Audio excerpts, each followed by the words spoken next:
acaba de hacerse ese como tipo que entré por ese objeto que vaya. I have a hard time believing all of this is, as I call a full tank of gas in a Red Bull.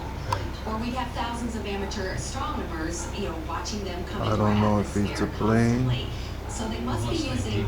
No sé si es un avión. Sure, absolutely, which is most likely. However, we also have accounts where they're coming through walls. But I don't think so. Pero no creo. Objects on the ground. Yes, and all that tells us we are constantly hearing decades and decades of, again, the most credible witnesses giving you accounts of things that are just unbelievable. In the 40s and 50s when we talked about dimensions and time travel, of course we saw where that led, kind of the cartoony sci-fi effect it takes. And yet, it's possible we're so close now that I believe the answers to the extraterrestrial hypothesis will be the quantum physics or the people that had to contact themselves. We learned so much from the people that claim to have abductions or contact. What were you told? What happened? So these are all important clues to put together a puzzle. Well, there's no question something's going on. Even if 99% of the cases were natural or created by man, that's 1% that is unusual, extraterrestrial. I've got this long-running argument with Linda Moulton Howe, our investigative reporter, who's an expert on prop formations. And she says, well, 20 to 25% of them are real, unexplained. And I said, that's pretty high. But, she gets all upset. I said, well, the only need is one. Right, absolutely. Just one. Y aquí esto fue lo que como que dejó. This is what it left. If you think it just MUFON alone gets about, on an average, 900 reports a month. Yes, 1% to 5%, which I think is more around 5%. Es por eso que lo vi. That's why I saw it. Whatever it is. Wow, nice. Vean eso, check it out. Process for me will be fun. Vean ese ovni. Whose lives are cut Check short that too UFO, soon. how beautiful. I don't think it's fun. I'd like to ask you to step back a step. All of us have these lesson plans we've written for our lives, and we're written into a whole lot of other people's lesson plans. You may have, on a higher level, chosen to die in your 50s as part of a gift to those around you and completing their lesson plans. There's, for example, and this is one which will shock some people, there's a lot of evidence that everybody who dies before adulthood has a planned death. Those people deliberately chose, they didn't need to live their whole lives, but they chose to come in as a gift to their parents and to those who love them, as a way to help January them 15, 2016, enero, 15 de enero del 2000. But there may be, we don't even know how many people she influenced for the good, and how many. She influenced a lot, especially her two daughters. Then that's a, we don't understand the gift. Still is too short. I understand and I sympathize. So as I'm being driven to the studio, my driver was telling me about his best friend who was no longer with us. And that this guy knew he had a blood clot in his heart. And doctors told him, we can operate on this, but there's a 50% chance you're going to die on the operating table. Or we can just try to, loosen it with blood thinners, but eventually it's going to kill you. We just don't know when. Your choice. He opted not to get the operation and lived a few more years, but it did kill him. He died in his sleep. But he knew this was happening and adjusted his life. So my question, Roberta, is it better to know when you're going to die so you can plan it and adjust it? Or is it better just to check out like that? It's always better to check out just like that. They're trying hard not to scare us, although I've heard some stories that make me think they maybe missed that mark. But they just want us to know they're okay. I mean, think about it. For millennia, people have been dying and having to, because they can lower their vibratory rate to ours, we just can't go to theirs.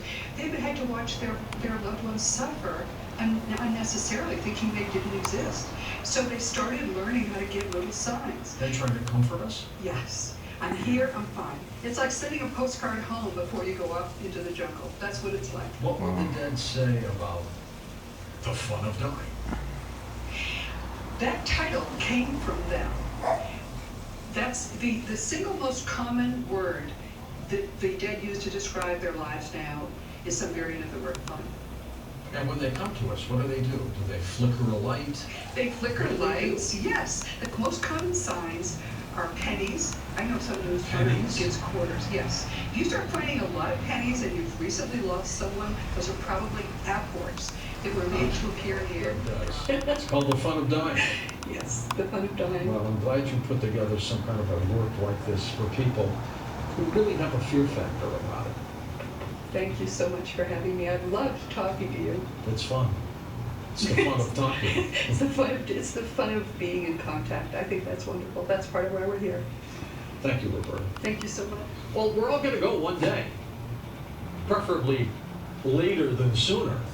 But when we do, understand this interview, understand this moment, that it's not as scary as you think. It's actually the fun of dying. I'm George Norrie, and thanks for watching Beyond Belief.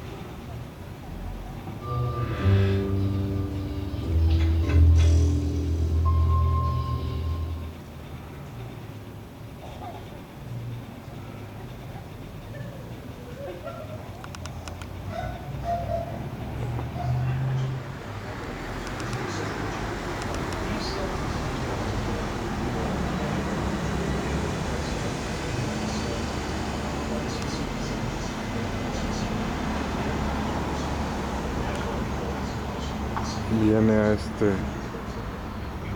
esta área. It's coming this way.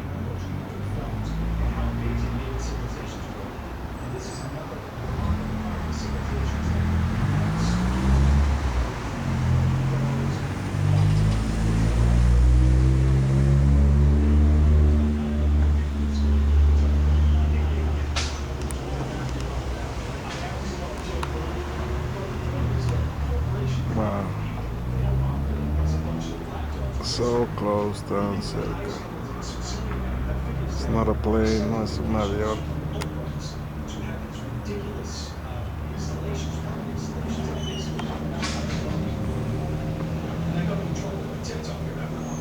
La luna, the moon. It's very compelling, it's very interesting. I will say, on our show, what I do is we try to engage skeptics and scientists and professionals and ask their opinion and let's follow the scientific method. And let's bring science to mystery and not just make crazy theories. Let's see it. And there was a lot of compelling stuff going on. Hobbits in Indonesia, Denisovans, Heidelbergensis. Giants in Afghanistan. We've heard that story. Yes, giant hand axe is found in 2009 by Oxford scientists, 12 inches in longer, the largest stone axes ever found at this basin, this dry basin in Africa, mixed with thousands of normal-sized tools, and they don't know what to make of it. You know, what does it mean? You know, there's giant artifacts all around the globe too. You know, there's a million angles, mystics like Edgar Cayce, Rudolf Steiner, the Theosophists, the Freemasons, the Rosicrucians, all talk about giants, and as proof that Atlantis existed. It's just a wild freak show. And I look at myself, and I like to think of myself as objective and reasonable. Sure. I've been thrusted into this. It's not easy. Twilight zone. It's not easy because I take a lot of hits. Walks of life. They're just tall people.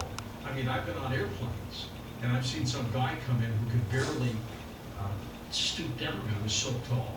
Might they have had descendants of these people? You have King Kamehameha in Hawaii. He is the king that took all the islands and incorporated. There's an antenna there, una antena. Like 7'8", 88 foot tall. Excuse me. He lifted this massive boulder that is still there. They have his long Wow, cave disappeared. that is enormous. I think there was a